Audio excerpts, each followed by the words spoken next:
Welcome back to NB learning. हम कर रहे हैं स्पीलावत की book FPS system, page number 54 है, चैप्टर नंबर 3 ड्राफ्ट वाला है। और सवाल है हमारे पास कि एक इंड्यूस ड्राफ्ट फैन की कैपेसिटी मक्का फिटर में हमें मालूम करनी है, यानी कि फिट क्यूब में। और बॉयलर में जो फ्यूल इस्तेमाल हो रहा है उसकी BTU 11,000 है। और जो फ्यूल इस्तेमाल हो रहा है उसका वज़न 8 टन है। कार्बन डाइऑक्साइड की मिकदार जो है 12% है चिमनी में। और चिमनी गैसों का दर्जा हरारत 300 फ़ारेनहाइट है। 15% excess air in case of leakage बता रहा है। और 1 पाउंड हवा का वॉल्यूम एट 60 फ़ारेनहाइट पे उसने हमें दिया हुआ है 13.10। तो ये हमारे पास सवाल है। डाटा के मुताबिक उसने फ्यूल दिया हुआ है 8 टन और calorific value 11,000, CO2 12%, T2 300 Fahrenheit और T1 60 फ़ारेनहाइट। तो CO2 एक्सेस जो है वो CO2 जो है वो 12% है। तो CO2 से हमने जो एक्सेस एयर है वो किस तरह निकालनी होती है, इसका एक फार्मूला कह लें या एक तरीका कह लें होता है कि जो CO2 की जो मिकदार होती है बॉयलर में जो स्टैंडर्ड होती है वो 18% होती है। और उसके अलावा इसको जो है निकाला जाता है मालिकुलर वेट के हिसाब से। तो यहाँ पे जो है जो इसने हमें क्वेश्चन के जवाब में लिखा हुआ है 55% एक्सेस एयर, यानी कि वो कह रहा है अगर 12% CO2 हो तो एक्सेस एयर 55% होती है। तो वो 55% इसने कैसे कैलकुलेट की है, वो ऐसे की है कि 18.6 इसको कहते हैं कि आपकी जो थ्योरेटिकल CO2 18.6 क्या है, आपकी थ्योरेटिकल CO2 है। स्टैंडर्ड 18 होती है, कहीं पे पॉइंट ऊपर नीचे हो सकता है 18.6 या 18.5। अगर आपको कहीं समझ नहीं आ रहा तो आप 18 से कर सकते हैं।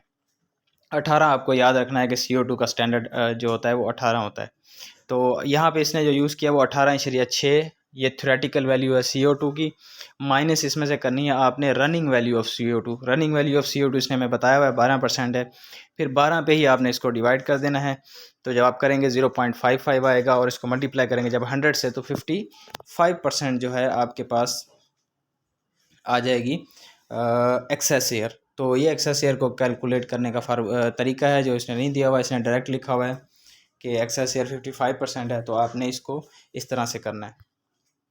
उसके बाद आगे चलते हैं। दूसरी चीज़ ये है कि उसने हमें एक और चीज़ भी, वो ये है कि सवाल में तो इसने नहीं दिया हुआ कि जो हमारी 1 पाउंड फ्यूल के लिए कितनी पाउंड हमारी एयर जा रही है।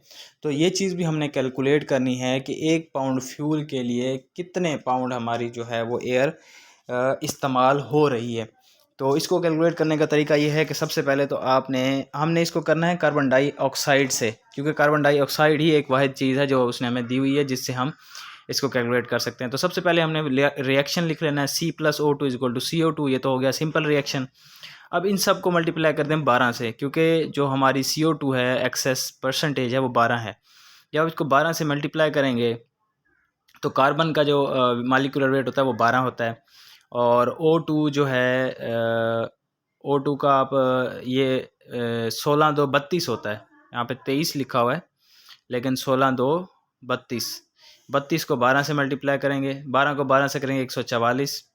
और जब आप 12 को 32 से करेंगे तो 384 आ जाएगा। इसी तरह CO2 का आपने वेट कैलकुलेट कर लेना है। वो कैसे कि देख लें आप, बस कार्बन का 12 होता है और ऑक्सीजन का 16 होता है। 16 तो 32, 32 में 12 जमा करें तो आपका 44 हो जाता है। इन सब को आप मल्टीप्लाई करें तो 528 CO2 का टोटल आ जाएगा और 144 384 आ गया। ठीक है जी। अब हमने क्या करना है, इन सब को 144 पे डिवाइड कर देना है जो कि हमारे कार्बन की मिकदार है। देखें CO2 में दो चीज़ें हैं, कार्बन है और ऑक्सीजन है। जब हम CO2 को C पे डिवाइड कर देंगे तो C से कट जाएगा, बचेगा क्या हमारे पास O2। तो फिर हमें ये पता चल जाएगा कि कितनी कार्बन डाइऑक्साइड हो तो कितनी हमें O2 चाहिए होगी। तो 144 पे आप सबको डिवाइड कर दें तो हमारे पास आ जाएगा 1 + 2.6, दूसरी साइड पे 3.6 आ जाएगा। अब इस चीज़ से हमें क्या पता चला, इस चीज़ से हमें ये पता चला कि अगर एक कार्बन हो तो 2.66 हमें क्या चाहिए होती है, वो एयर चाहिए होती है। तो इस तरह अब हम क्या करेंगे, 2.66 को हमने 100 डिवाइडिंग बाय 23 से मल्टीप्लाई कर देना है, क्योंकि हमारी जो एयर का वॉल्यूम है हवा में एयर का वॉल्यूम 23% होता है। तो इन सब को जब आप मल्टीप्लाई करेंगे तो आपके पास 11.56 एग्जैक्ट आंसर आता है। लेकिन इसने जो है राउंड ऑफ करके जो है हमें जो क्वेश्चन है बुक में जो आंसर है वो 11 दिया हुआ है। तो 11 भी इस्तेमाल कर सकते हैं, 11.5 भी आप इस्तेमाल कर सकते हैं। अब हमने दो चीज़ें मालूम कर ली हैं जो हमें पता नहीं थी। एक तो हमने मालूम कर लिया कि एक्सेस एयर परसेंटेज में कितनी है, और दूसरा हमने ये मालूम कर लिया कि 1 पाउंड फ्यूल के लिए कितने पाउंड हमें एयर चाहिए होगी। तो अभी हम आगे चलते हैं। आगे हमने क्या करना है, अब हमने मालूम करना है कि देखें हमें 1 पाउंड फ्यूल के लिए 11 पाउंड क्या चाहिए, एयर चाहिए। अब हमने 55% एक्सेस एयर के हिसाब से कैलकुलेट करना है। तो 11% का 11 का जब हम लेंगे 55%, तो आप देख लें 17 बन जाएगा। 55% को ख़त्म करेंगे 100 आ जाएगा, मल्टीप्लाई कर देंगे 11 से, यानी कि 11 का 55% आपने लेना है और ऐड कर देना है 11 में, तो 17.05 पाउंड आ जाएगा आपके पास क्वांटिटी ऑफ एयर। यानी कि 55% एक्सेस एयर हमारी होगी 17, और जो नॉर्मल एयर थी वो 11 थी। क्योंकि इसने 55% एक्सेस एयर का कहा हुआ है तो हमने कैलकुलेट करनी है कि 55% एक्सेस एयर कितनी बनेगी, 17 पाउंड बनेगी। उसके अलावा फ्लू गैसेस का वेट हमने निकालना है, वो सिंपल है। इसमें हमने 1 ऐड करना है, क्योंकि 11 हिस्से अगर फ्यूल हो तो 11 हिस्से हवा हो तो 1 हिस्से हमारा जो है वो फ्यूल होता है। तो इसी तरह हमें 1 ऐड कर देना है, तो ये 18 पाउंड आ जाएगा हमारा फ्लू गैसेस का वज़न, क्योंकि फ्लू गैसेस में फ्यूल और एयर दोनों मौजूद होती है। उसके अलावा इसने हमें कहा हुआ है कि इन केस ऑफ लीकेज, अगर लीकेजेस होती भी हैं तो 15% जो है आपने एयर एक्सेस रखनी है।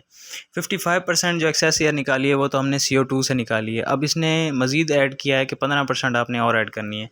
तो अब आपने 18 का जो है वो 15% एक्सेस करके ऐड करना है। तो आपने जब 18 का 15% लेके ऐड करेंगे तो ये बन जाएगा 20।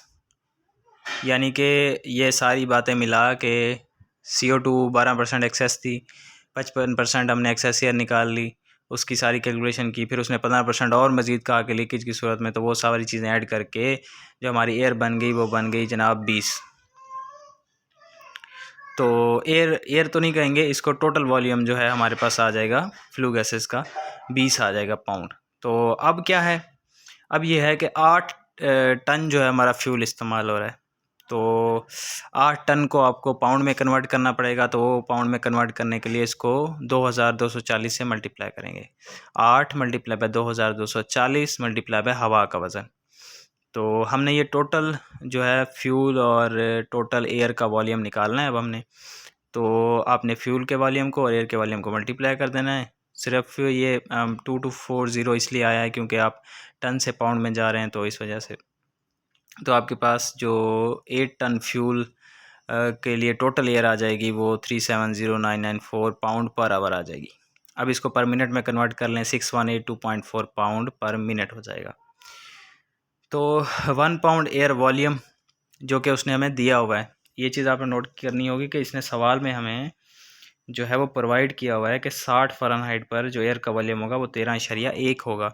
तो आपने इसको 13.1 से मल्टीप्लाई कर देना है। 80989.4 फीट क्यूब पर मिनट आपके पास आ जाएगा एयर का वॉल्यूम पर मिनट में। अच्छा जी, अब ये हमारे पास वॉल्यूम आ गया है। तो मेन चीज़ क्या थी कि हमने इंड्यूस ड्राफ्ट फ़ैन की कैपेसिटी निकालनी थी फिट में, यानी कि हमने जो वॉल्यूम निकालना है फ्लू गैसेस का, बेसिकली हमने फ्लू गैसेस का वॉल्यूम निकालना है। तो आगे हम चलते हैं मज़ीद।